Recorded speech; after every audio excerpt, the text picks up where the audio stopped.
Hey there mga my loves collective! Nagbabalik ang ating pick a set, no? Or pick a deck right here, no? So, ang ating content for today is alamin natin anong ginagawa niya ngayon. Yan. So, meaning to say, if you have someone here on your mind, much better. Kung meron kayong person na iniisip right now or meron kayong specific person na gusto ninyong makuha yung intention, no? Set that as an intention so that you can be able to know kung ano yung gagawin or ginagawa ngayon ng tong person na to, no? Like, alamin natin anong ginagawa niya ngayon. Ngayon right at this present moment, right at the kasalukuyang moment. Might not be literal na today, pero ano yung ginagawa niya sa present moment. Yan. So, before we start, you know the drill, no? Na ito ay set A at ito ay set B. Kaya naman mga babes, no, pwede ninyong i-pause ang reading na ito for a while so that makakoncentrate ka, no, iikot-ikot mo yung eyeballs mo dyan at piliin mo yung energy, no? Kung saan mas nakukuha ang attention mo, no? Kung saan mas feeling drawn ka, no? So, nakikita ko dito mga babes, no, na mas maganda kung iisipin mo ngayon kung meron kang specific person on mind, no? Tapos, yun, dun mo na, mga babes, no, magsimulang mamili. So, you can do it now.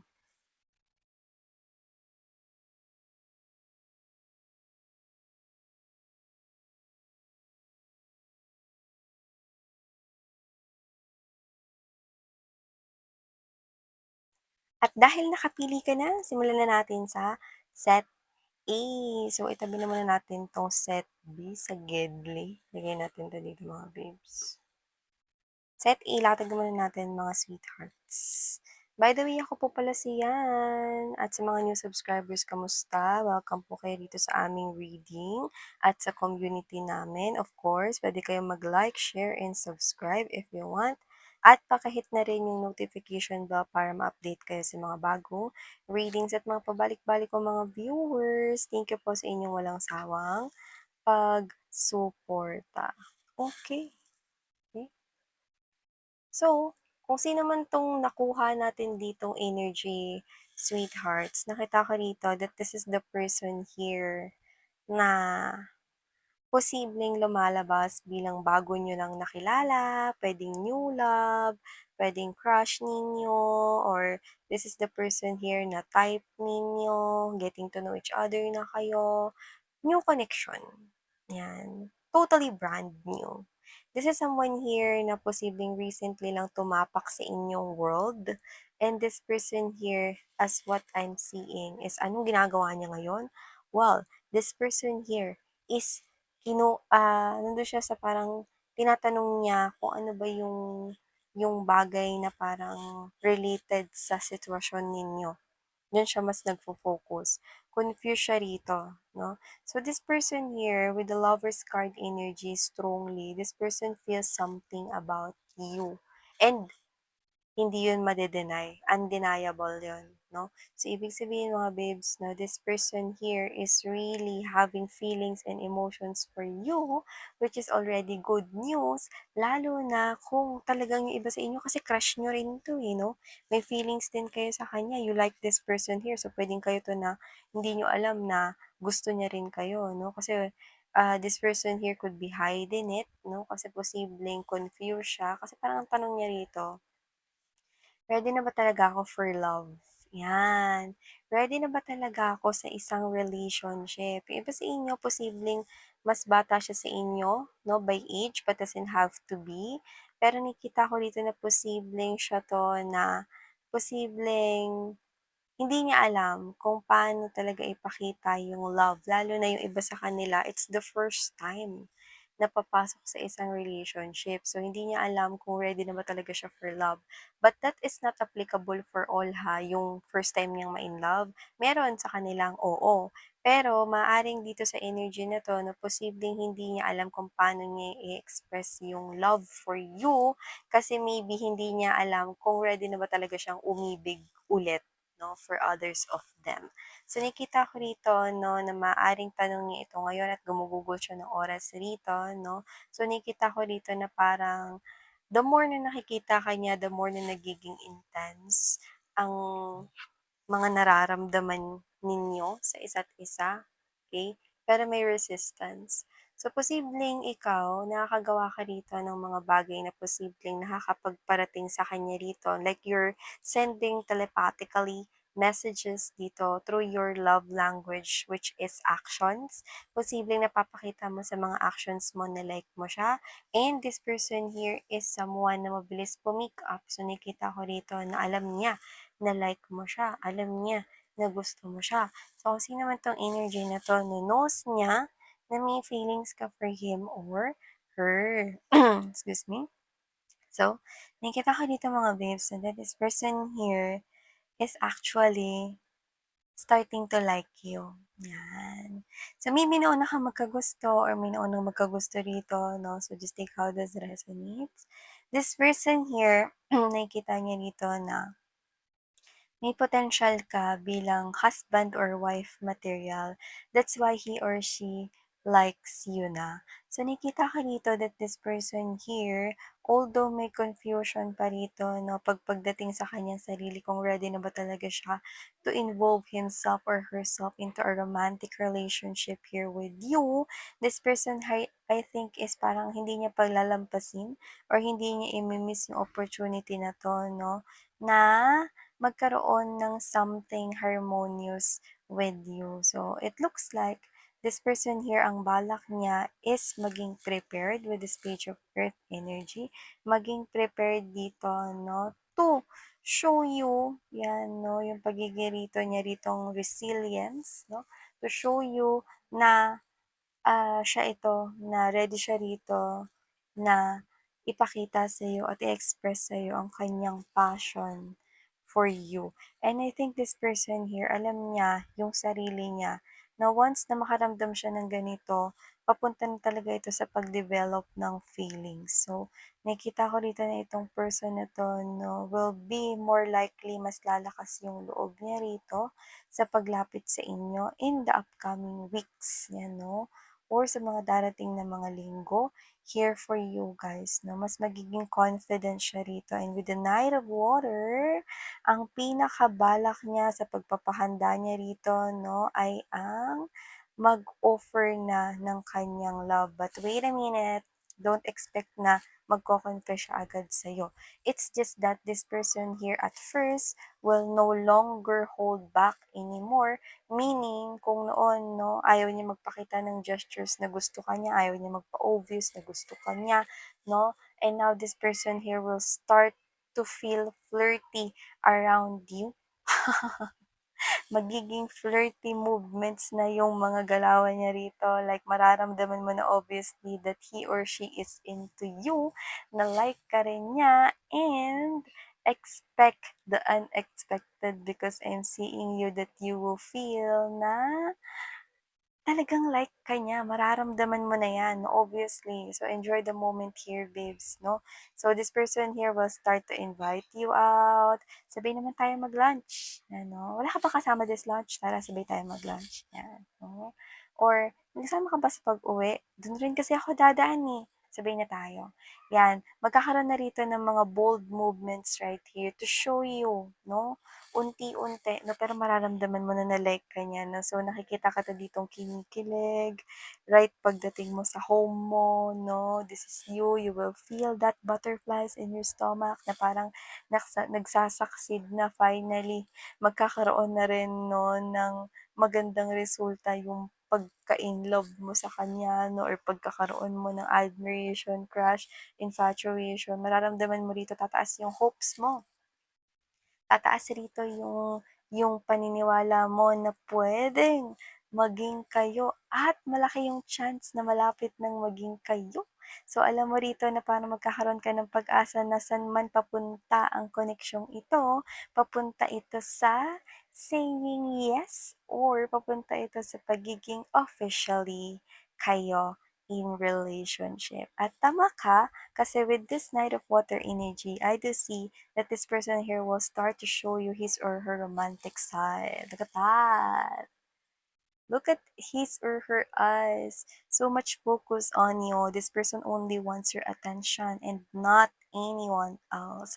This person here, ipaparamdam niya na sa'yo with lots of flowers no, around him or her. No, that romance is really blooming sa inyong dalawa. This person will eventually show you. Alam mo, simple lang siya pero nakikita ko rito na nagsa-stand out 'no, yung kanya ritong, pagiging attractive. Maybe this person here is good looking or may itsura siya 'no. So, babae, lalaki, LGBT, of course, just take how this resonates 'no.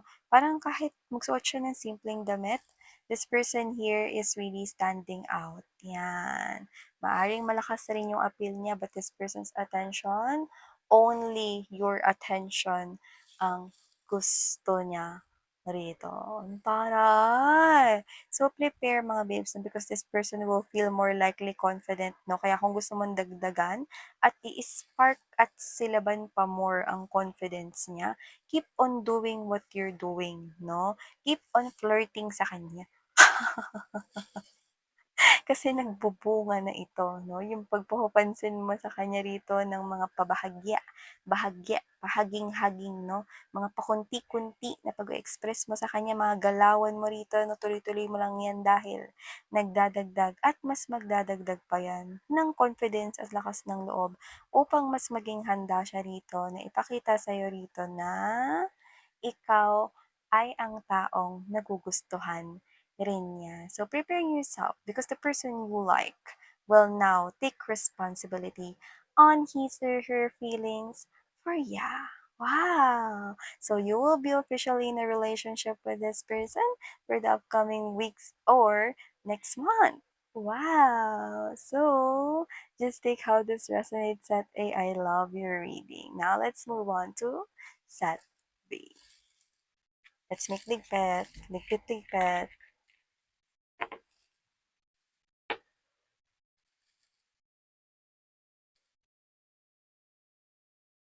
Hi, Set B! By the way, ako si nakalimutan kong pakilala kanina. Hi, new subscribers. Welcome. Sana mag-stay kayo here in our community. You might like to hit that subscribe button so you will eventually be updated if you want. No, kasi alam ko kailangan pindutin yung subscribe button so that you can hit that notification bell para ma-update kayo only if you want to stay here with us, no? So, sa mga returning viewers ko, thank you po sa inyong walang sawang pagsuporta. So, hindi nyo pa knows na meron tayong other channel. Link is down sa ating description box. So, let's go ahead. Ano ba ang ginagawa nitong person na to, no? Right now, or right at this kasalukuyang moment. So, let's see. Just take out this resonates.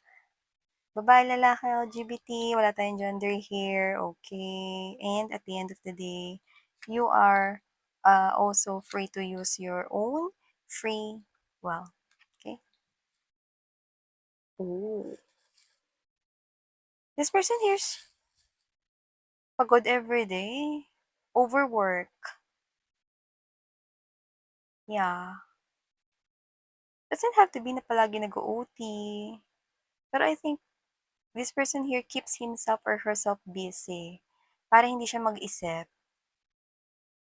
Yung 'pag busy ka parang yung isip mo kalat 'no, parang, 'pag busy ka at may ginagawa ka, hindi ka nakakapag-isip ng maayos. So, I think isa itong strategy that this person here is doing. Nag-o-overwork siya, okey. Kunwari after niya sa work or after niya sa trabaho, puwedeng, para hindi mag-start na mag-isip yung mind niya, gumagawa siya ng ibang bagay. Puwedeng nagbabasa ng libro. Naghuhugas ng mga pinagkainan, naglilinis pa.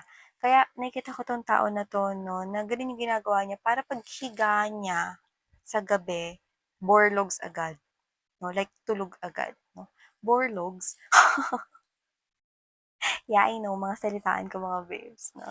So, nakikita ko dito na paghiga niya, tulog siya agad, 'yan 'no. Kasi pagod 'di ba yung katawan. Sinasadya niya ba 'yun, Miss Yan? Yes, sinasadya niya 'yun. This person here, sinasadya niya yun, okey? Pero pagod na siya, gusto niya itigil yun. Pero 'pag tinigil niya, maggagana yung brain niya. What do you mean? Mag-iisip ulit yung brain niya. 'Di ba kapag ang isang tao lang ginagawa, nakaupo lang 'no, nagre-relax, maraming naiisip, siya ayaw niya mag-isip, kaya sinusunod-sunod niya yung ginagawa niya, okey? Ganito yung ginagawa niya, eh, pagpasok sa trabaho, gagawa siya ng trabaho, okey? Tapos everytime na magla-lunch siya, siguro sinasabayan niya ng panonood ng movie or series 'no, para hindi gumana yung mind niya rito 'no. Ayaw niya na wala siyang ginagawa kasi once na may wala siyang ginagawa, nag-iisip siya. Bakit? Bakit ba miss 'yan? Ano bang meron? Ba't ayaw niyang tumigil? Ba't gusto niya pagkahiga niya, tulog siya agad? Kasi this is the person here, I think you had this pangit na history. With the renewal right here, this person here is nagkakaroon siya rito ng, self-assessment or nagre-reflect siya rito. Yeah, I know, eh, tapos na yung Semana Santa. Pero nagkakaroon dito ng reflect 'no, nagkakaroon ng reflection rito, etong person na 'to 'no. Yeah, meron siya ditong ano, with the Three of Fire and there's this awakening, ang ginagawa niya ngayon is meron talaga siya ritong plano, may vision. Meron siyang ini-imagine na plano sa isip niya. But for some reason, with this hangman right here, nakikita ko rito 'no, na naka-stop yung time. Naghahanap siya ng timing for this na gawin, okey? And I'm also picking up right here na meron ditong nagbabantay sa kanya, may nakamasid. So, puwedeng may other people involved. There could be also a third party here. May nagbabantay, 'yan oh. So, parang siya 'to na hindi makagalaw ng movements or hindi makagawa ng movements kasi posibleng may matang nakatingin. May nagbabantay 'no, gano'n. So, may Guardia Civil. Kaya hindi makagawa ng movement, pero ready na yung plano, nakalatag na yung plano, isasagawa na. Renewal is another word or another term for reviving, 'no? Alam niyo yung 'pag sini-CPR 'no, nire-revive 'no, gustong muling ibalik 'no. So, nakikita ko dito na ang plano has something to do with pagpapakumbaba. Papakumbaba at mas mababa pa 'no, sa lupa. So, ibig sabihin itong person na 'to 'no, is talagang super siya ritong nagsisisi at nanghihinayang rito sa kung ano man yung nangyari sa inyo, 'yan. Kaya ayaw niya na natitengga siya at walang ginagawa dahil naiisip niya kayo. Ayaw niya kayong naiisip kasi the more na naiisip niya kayo, the more na mas ginugusto niya ritong madaliin na ang lahat, 'no? Alam niya na kapag ginawa niya 'yan baka mapurnada ang plano, 'no? Bakit napurnada yung plano? Kasi baka matunugan nung nagbabantay dito. Yeah, this could be anything, pero nagsa-stand out na tao 'tong nagbabantay dito. So, posibleng merong third party, may kasama siguro, may nakasama, may karelasyon siyang iba rito or baka meron ditong ibang taong ayaw na na magkausap kayo, posibleng may mga friends na nangingialam, parents 'no, mga taong sawsaw 'no, so may gano'n. So, naghahanap siya rito ng perfect timing, hindi siya rito makalusot kasi merong nagga-guard, may nagga-gwardiya rito 'no. So, this person feels like he or she is in prison 'no. So, nakita ko rito that this person here is really wanting to go to you. So, baka this person here could be sending you telepathic messages with the King of Water. King of Water is someone walang ginagawa.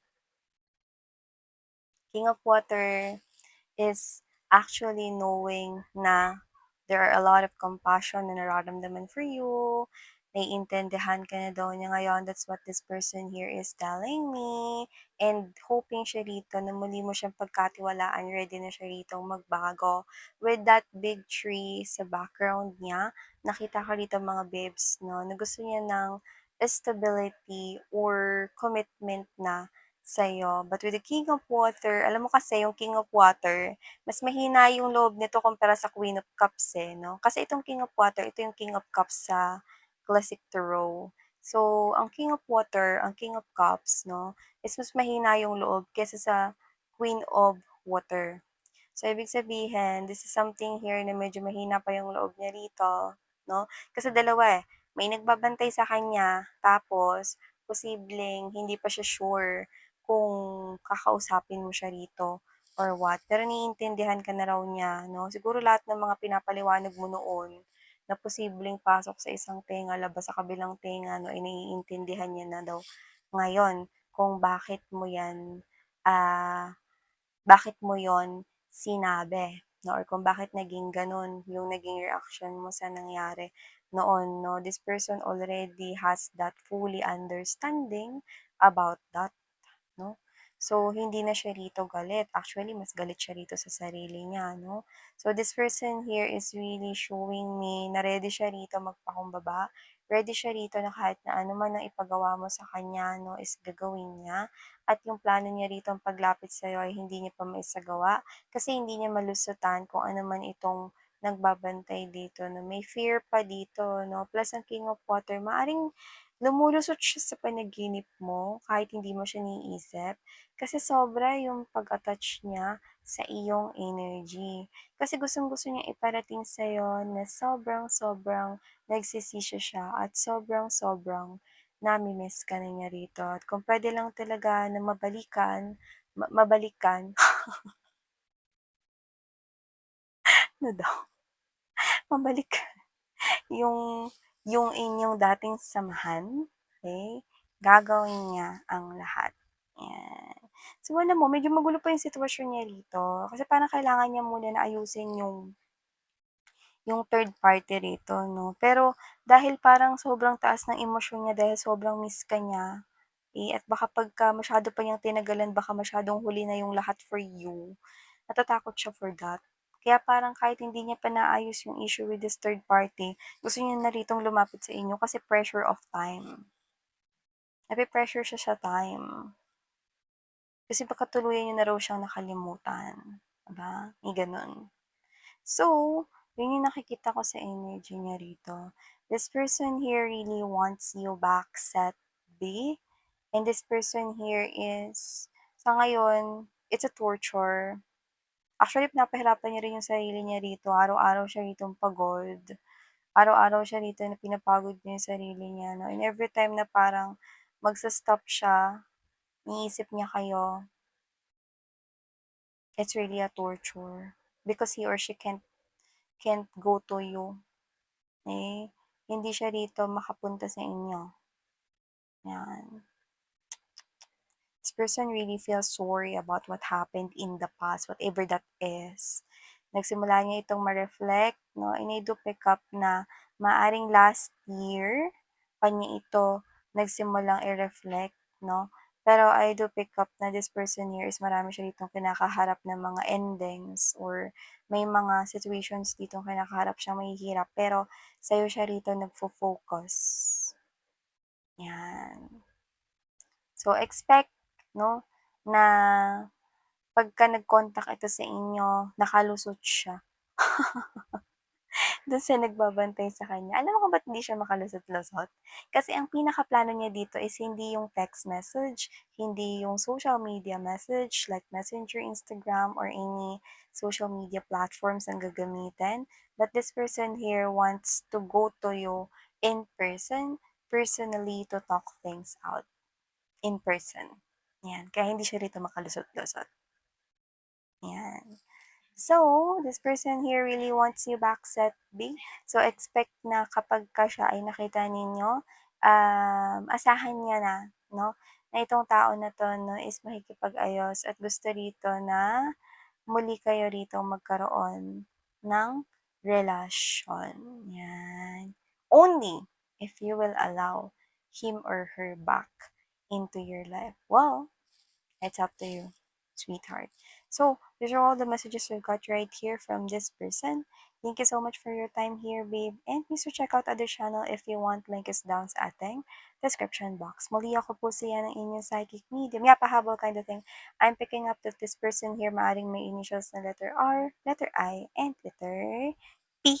So just take how this resonates. Thank you so much. Sarang love and light. And